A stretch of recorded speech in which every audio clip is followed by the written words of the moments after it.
షణ్ముఖము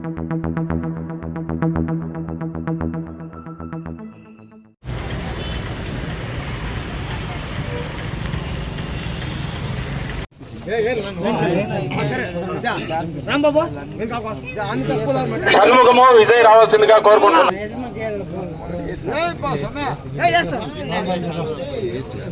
అతడు యుద్ధం అంటే మేము సంసిద్ధం అన్నాము, ఎప్పుడో స్టార్ట్ చేశాము. ఎందుకంటే అతడు చెప్పాడు పేదలకు పెత్తందారులకు అని. ఎవరు పేదలు, ఎవరు పెత్తందారులు? ఓటర్ మహాశయులందరికీ కూడా నమస్కారం.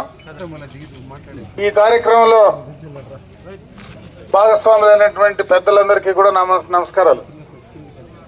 ఈరోజు ఎన్నికల ప్రచార కార్యక్రమంలో భాగంగా కొంగాటం గ్రామానికి రావడం, ఈరోజు మీరు ఇంతమంది ఈ కార్యక్రమాన్ని ఇంత పెద్ద ఎత్తున విజయవంతం చేయడానికి, మమ్మల్ని అందరినీ కూడా ఆశీర్వదించడానికి విచ్చేసినటువంటి ప్రతి ఒక్కరికి కూడా హృదయపూర్వకంగా చేతులెత్తి నమస్కారాలు తెలియజేసుకుంటున్నాను. మన సోదరులు ఈ గ్రామ పంచాయతీలో గత 5 సంవత్సరాలుగా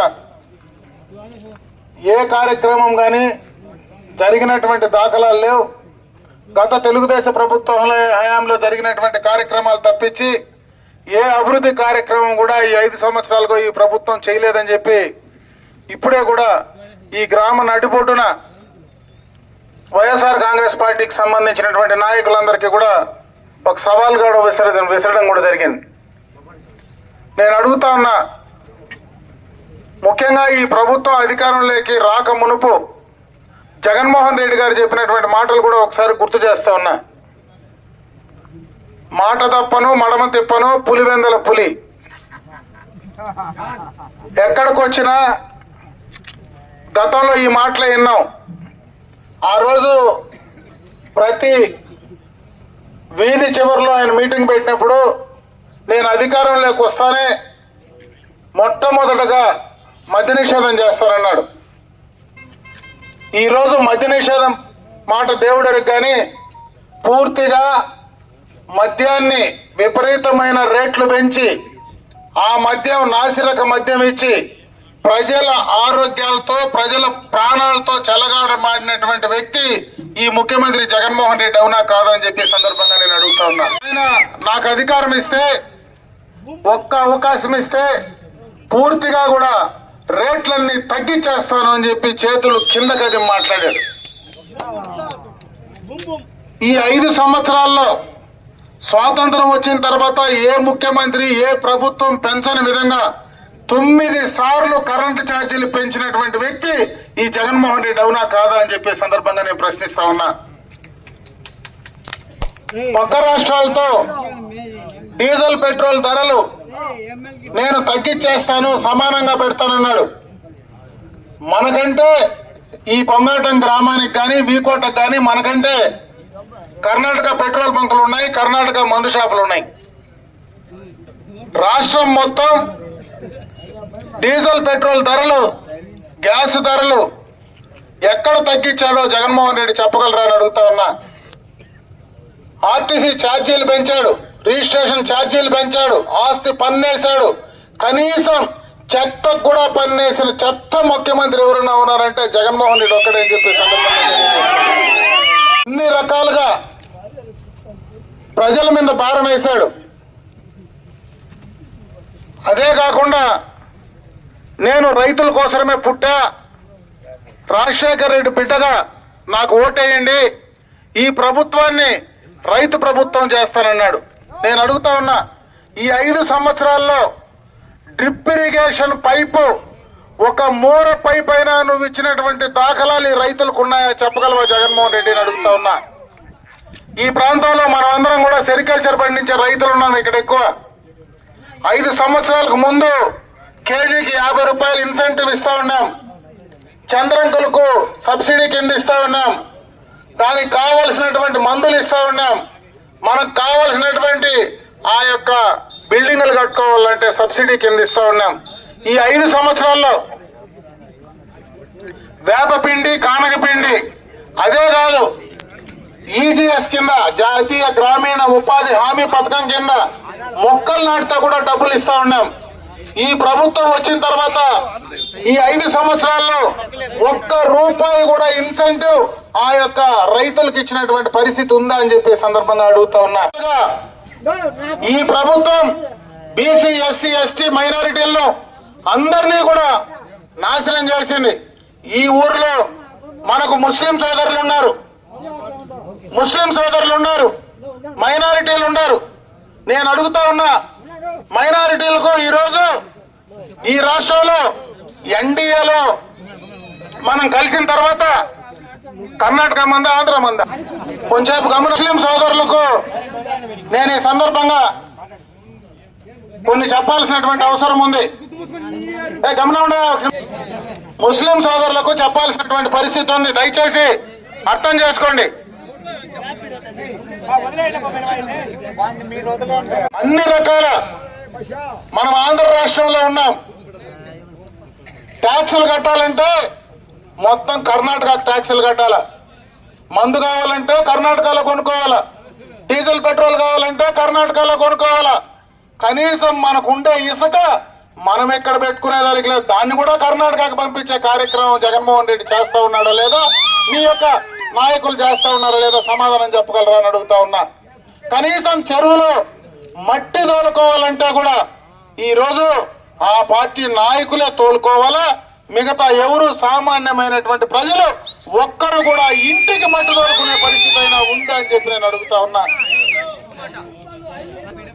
అన్ని రకాలుగా ఈ ప్రభుత్వాన్ని పూర్తిగా కూడా నాశనం చేశావు. యువకుల కోసం ఎన్నికలకు ముందు జగన్మోహన్ రెడ్డి మాట్లాడిన మాటలు, నేను యువకుడు, చంద్రబాబు నాయుడు గారికి వయసు అయిపోయింది, నాకు యువ రక్తం ఉంది, యువకుల కోసం పనిచేస్తా, నేను అధికారంలోకి వస్తానే ప్రతి సంవత్సరం జాబ్ క్యాలెండర్ రిలీజ్ చేస్తా, 2,30,000 ఉద్యోగాలు ఇస్తా, ఈ రాష్ట్రంలో పరిశ్రమలు తెస్తా, పెట్టుబడులు తెస్తా, అందరికీ ఉపాధి కల్పిస్తానని చెప్పి ఈదులు మాట్లాడితే ఎక్కడ పోయింది జగన్మోహన్ రెడ్డి నీ జాబ్ క్యాలెండర్? ఎక్కడ పోయింది జగన్మోహన్ రెడ్డి నీ 2,30,000 ఉద్యోగాలు? నువ్వు ఇచ్చినావు వాలంటరీ ఉద్యోగాలు 5,000, వాటిని కూడా పాపం వాళ్ళను బెదిరించి భయపెట్టి నువ్వు రాజీనామా పెట్టు అని దినము రాజీనామా పెట్టే పరిస్థితి ఉంది. మొన్నటిదాకా అయినా పాపం జగన్ రెడ్డికి ఆ వాలంటీర్లైనా 5,000 ఇస్తే వాళ్ళైనా కృతజ్ఞతతో ఓట్లేస్తారని అనుకున్నాం. కానీ నిన్నటికి నిన్న ఆ వాలంటీర్లు కూడా ఈ జగన్ రెడ్డికి మేము ఓటేయము, మా ఉద్యోగాలు బలంతంగా పెరిగినాడు, చంద్రబాబు నాయుడు మమ్మల్ని కొనసాగిస్తానంటా ఉన్నాడు, 5,000 10,000 జీతం ఇస్తా ఉన్నాడు, మేము చంద్రబాబు నాయుడికే ఓటేస్తామని నీ వాలంటీర్లు చెప్తా ఉంటే సిగ్గుపడాలని జగన్మోహన్ రెడ్డిని అడుగుతా ఉన్నా. ముస్లింల అమ్మాయిలు చదువుకోవాలంటే 7వ తరగతి తర్వాత, 5వ తరగతి తర్వాత, 10వ తరగతి తర్వాత ముస్లిం అమ్మాయిలు ఉర్దూ స్కూల్ లేకపోతే ఇదే వీకోటలో ఒక ముస్లింల కోసం ఉర్దూ మైనారిటీ రెసిడెన్షియల్ జూనియర్ కళాశాల నేను తీసుకొచ్చి శాంక్షన్ చేసి డబ్బుతో కూడా నేలతో కూడా అందిస్తే ఈ 5 సంవత్సరాల్లో ఏం పీకుతా ఉంది ఈ ప్రభుత్వం? ఇక్కడ ఉన్నటువంటి నాయకులు సమాధానం చెప్పగలరని అడుగుతా ఉన్నా. ఏం పీకుతా ఉన్నారు? 5 సంవత్సరాల్లో ఈ ముస్లింల కోసం ఆ కార్యక్రమాలు చేయలేకుండా ఏమి ఈ రోజు తప్పుడు ప్రచారం చేస్తారో వాళ్ళ ముస్లింలకు సమాధానం చెప్పగలరని అడుగుతా ఉన్నా. ఈ రోజు కూడా శాంక్షన్ లోనే ఉంది. నేను ఈ రోజు మైనారిటీలకు చెప్తా ఉన్నా, మీ హక్కులకు ఎక్కడైనా భంగం కలిగితే తెలుగుదేశం పార్టీ ఈ రోజు 4% రిజర్వేషన్ గురించి మాట్లాడుతున్నారు. ఈ 4% రిజర్వేషన్ మీకు వర్తిస్తుంది. మీకు ఎవడైనా ఆపితే మొట్టమొదటిగా నిలబడేది చంద్రబాబు నాయుడు నేనే అని చెప్పి సందర్భంగా తెలియజేసుకుంటున్నా. ఆ 4% రిజర్వేషన్ మీకు ఎక్కడైనా ఇబ్బంది కలిగితే సుప్రీం కోర్టుకైనా మా ఖర్చులతో, పార్టీ ఖర్చులతో మీకోసం పోరాడేది తెలుగుదేశం పార్టీ అని చెప్పి సందర్భంగా కూడా మీ దృష్టికి తెస్తా ఉన్నా. ఇదే వీకోట్లో ఈ రోజు మీ అందరూ కూడా చెప్తా ఉన్నా, ఇదే వీకోట్లో జూన్ 4 తర్వాత ఎన్నికల రిజల్ట్ అయిన తర్వాత ఏ షాదీ మహల్, ఏ కాలేజ్ అయితే ఆపారో అవి 2 మీకు తీసిచ్చే బాధ్యత మేము తీసుకుంటామని చెప్పి సందర్భంగా తెలియజేసుకుంటున్నా. మీ మతానికి, మీ మత విశ్వాసానికి ఎక్కడైనా భంగం కలిగితే ఖచ్చితంగా మేము అండగా ఉంటాం. చంద్రబాబు నాయుడు అండగా ఉంటాడు, తెలుగుదేశం పార్టీ అండగా ఉంటాడు. నేను అమర్నాథ్ రెడ్డిగా వచ్చి మీకోసం రోడ్లో నిలబడడానికి సిద్ధంగా ఉంటారని చెప్పి ఈ సందర్భంగా తెలియజేసుకుంటున్నా. కాబట్టి ఈ ఫేక్ ప్రచారాన్ని ఎక్కడ ఎవరు నమ్మద్దండి.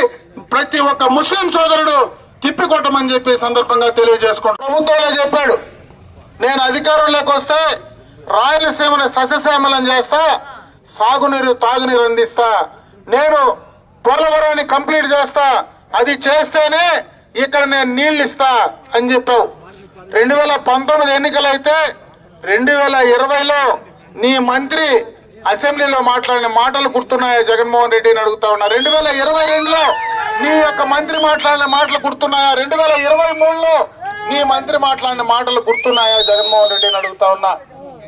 గత ప్రభుత్వంలోనే చంద్రబాబు నాయుడు పోలవరాన్ని దాదాపు 70% పూర్తి చేసి హంద్రీనీవా నీళ్లు దాదాపు మన వీకోట బార్డర్ దాకా తీసుకొస్తే నీకు 5 సంవత్సరాలు కుంభకర్ణుడు మాదిరి నిద్రపోయి మొన్న నీళ్లు తీసుకొచ్చి రామగొప్పం కాడు వదిలి ఆ గేట్లు కూడా మళ్ళా ఎత్తుకొని పోయినావు కదా జగన్మోహన్ రెడ్డి. రైతులకి ముఖం పెట్టుకొని అడగలవో చెప్పగలవా అని అడుగుతా ఉన్నా. చేసి ముస్లిం సోదరులు ఆలోచించండి. ఈ రోజు తెలుగుదేశం జనసేన ఎన్డీఏలో కలిసి ఈ రోజు పోటీ చేస్తున్నాం. జనసేనలో ఈ రాష్ట్రంలో ఎక్కువ మంది యువకులు జనసేన పార్టీలో ఉన్నారు. రాష్ట్రంలో పవన్ కళ్యాణ్ గారు యువకుల కోసరం, యువకుల భవిష్యత్తు కోసరం, ఈ రాష్ట్రం కోసరం, ఈ రాష్ట్ర భవిష్యత్తు కోసరం చంద్రబాబు నాయుడు లాంటి వ్యక్తి ఈ రాష్ట్రానికి అవసరం. ఈ యొక్క రాష్ట్రాన్ని జగన్ రెడ్డి నాశనం చేశాడు. దాన్ని కాపాడాలంటే చంద్రబాబు నాయుడు లాంటి విజన్ కలిగినటువంటి నాయకత్వం ఈ రాష్ట్రానికి అవసరం. అందుకే ఏమీ ఆశించకుండా నేను ఈ రోజు చంద్రబాబు నాయుడు గారికి మద్దతు ఇస్తానని మాట్లాడినటువంటి నిజాయితీ కలిగిన మగోడు మరి ఈ రోజు పవన్ కళ్యాణ్ అని చెప్పి సందర్భంగా కూడా తెలియజేసుకుంటా ఉన్నా.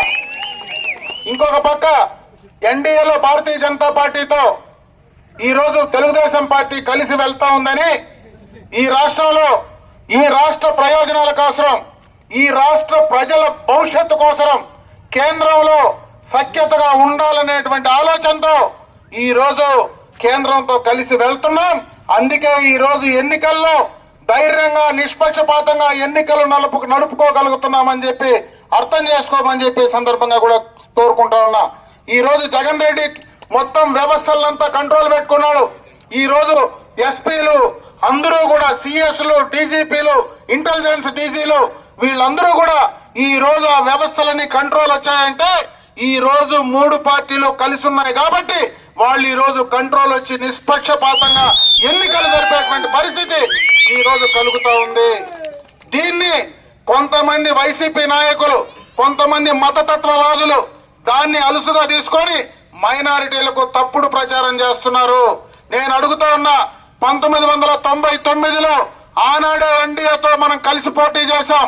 ఆనాడు గోత్రాలలో జరిగితే భారతదేశంలో ధైర్యంగా ఎదిరించిన మొదలు చంద్రబాబు నాయుడు గారు ముస్లింల కోసం అనేటువంటి విషయాన్ని ఈ సందర్భంగా గుర్తుంచుకోండి అని చెప్పి ముస్లిం సోదరులకు తెలియజేసుకుంటున్నా. ఆనాడే ఈద్గాలకు, దర్గాలకు, మసీదులకు, షాదిమాలకు డబ్బులు ఇచ్చినటువంటి వ్యక్తి చంద్రబాబు నాయుడు అని చెప్పి నేను అర్థం చేసుకోమని చెప్పి నేను కోరుకుంటా ఉన్నా. మళ్ళా 2014లో ఇదే ఎన్డీఏతో కలిసి ఆ రోజు పోటీ చేశాం. ఎన్డీఏతో కలిసి ముందుకెళ్ళాం. ఈ రాష్ట్ర ప్రయోజనాలను దృష్టిలో పెట్టుకొని ఈ రాష్ట్రంలో మనకు రావాల్సినటువంటి హక్కుల కోసరం, ఈ రాష్ట్రంలో ప్రత్యేక హోదా కోసరం ధైర్యంగా ఢిల్లీ నడుపట్టున ఆ రోజు కేంద్ర ప్రభుత్వాన్ని ఎండగట్టినటువంటి మొదటి చంద్రబాబు నాయుడు అని చెప్పి సందర్భంగా తెలియజేసుకుంటున్నా. 4,000 కాదు, ఒకేసారి ఈ 3 నెలలది 1000 కలిపి 7,000 రూపాయలు ఒకేసారి పెన్షన్దారులకు ఇవ్వబోతా ఉన్నా. బీసీ, ఎస్సీ, ఎస్టీ, మైనారిటీలకు సంబంధించినటువంటి మహిళలకు 50 సంవత్సరాలు దాటుతానే వాళ్ళకు కూడా పెన్షన్ వర్తించే కార్యక్రమాన్ని తీసుకోబోతా ఉన్నాం. మహిళలందరికీ ఆర్టీసీ బస్సులో ఉచితంగా ఇవ్వబోతా ఉన్నాం. బీసీలకు రక్షణ చట్టాన్ని తీసుకురాబోతా ఉన్నాం. యువతకంతా కూడా మరి వాళ్లకు ఉపాధికి సంబంధించి 3,000 రూపాయలు వాళ్లకు భరణం ఇవ్వబోతా ఉన్నాం. ఆ రకంగా ఎన్నో కార్యక్రమాలు తెలుగుదేశం ప్రభుత్వం అధికారంలోకి వస్తున్న వెంటనే ఈ యొక్క సూపర్ 6 ను మనం చేయబోతా ఉన్నాం. ఆ సూపర్ 6 ను ప్రజల్లోకి తీసుకెళ్ళండి. నిన్ననే జగన్ రెడ్డి ఆయన మేనిఫెస్టో రిలీజ్ చేసినాడు. అందరూ కాసుకో ఉన్నాడు, ఎంతో ఆటం బాంబు పెడతాడేమో, ఎంత పగిలిపోతుందో అని. వానాకాలము చిన్న టపాసు ఎలక్ టపాసు ఉంటుంది కదా, ఆ ఎలక్ టపాసు మాదిరి తుస్సని వెళ్ళిపోయింది.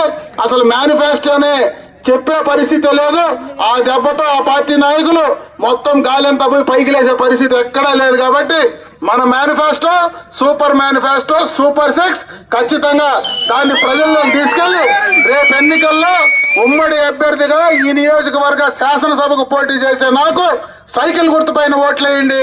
అదేవిధంగా పార్లమెంట్ అభ్యర్థిగా దగ్గుమల్ల ప్రసాదరావు గారికి సైకిల్ గుర్తుపైన ఓట్లేయండి. ఆయన కూడా చదువుకున్నటువంటి వ్యక్తి, ఐఆర్ఎస్ చేశాడు, వాలంటీర్ రిటైర్మెంట్ తీసుకున్నాడు. పార్లమెంట్ లో అటువంటి వ్యక్తి మనకు అవసరం.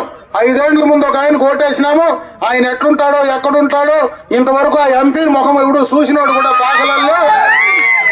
అటువంటి వాడికి ఓటేస్తే ఢిల్లీకి పోయే పనిలో ఏడా లేదు, కుప్పానికి పోయి కొంచెంసేపు చంద్రబాబు నాయుడు తిట్టేసి మళ్ళీ వెళ్ళిపోతాడు. అది ఒకే కార్యక్రమం ఆయనకు అప్పచెప్పిండేది.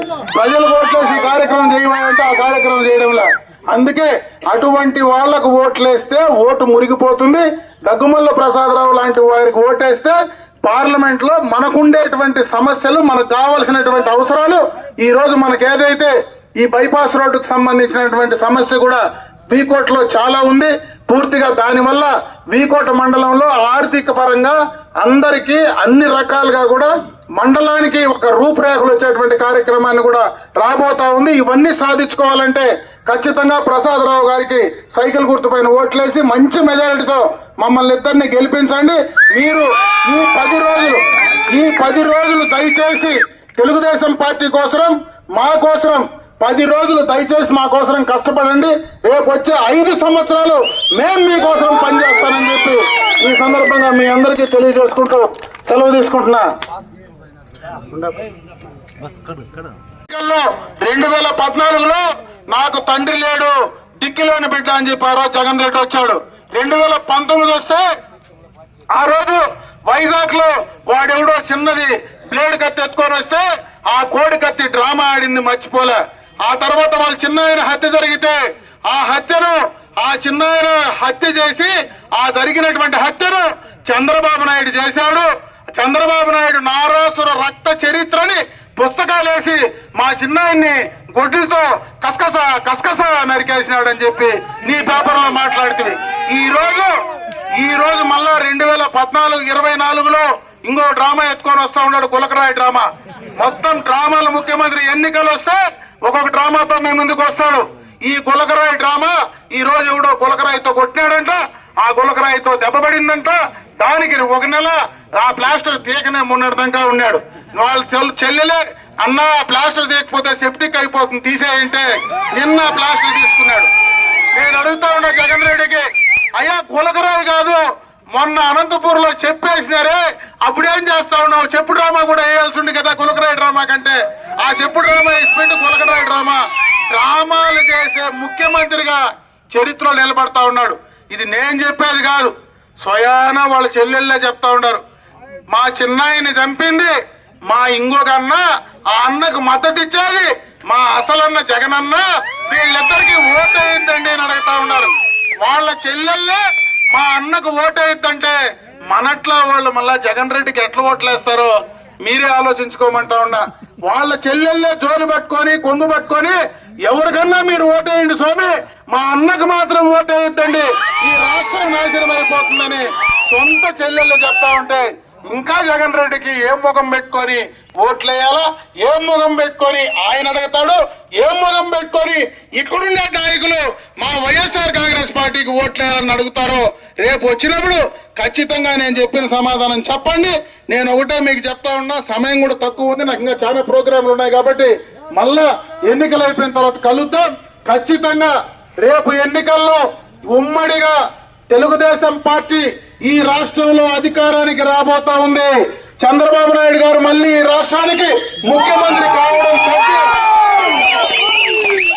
మీకు మిగిలిపోయిన కార్యక్రమాలన్నీ కూడా ఖచ్చితంగా చేయడం ఈ రోజు బ్రహ్మాండమైనటువంటి మేనిఫెస్టో చంద్రబాబు నాయుడు గారు రిలీజ్ చేశాడు. మొన్ననే చెప్పాడు,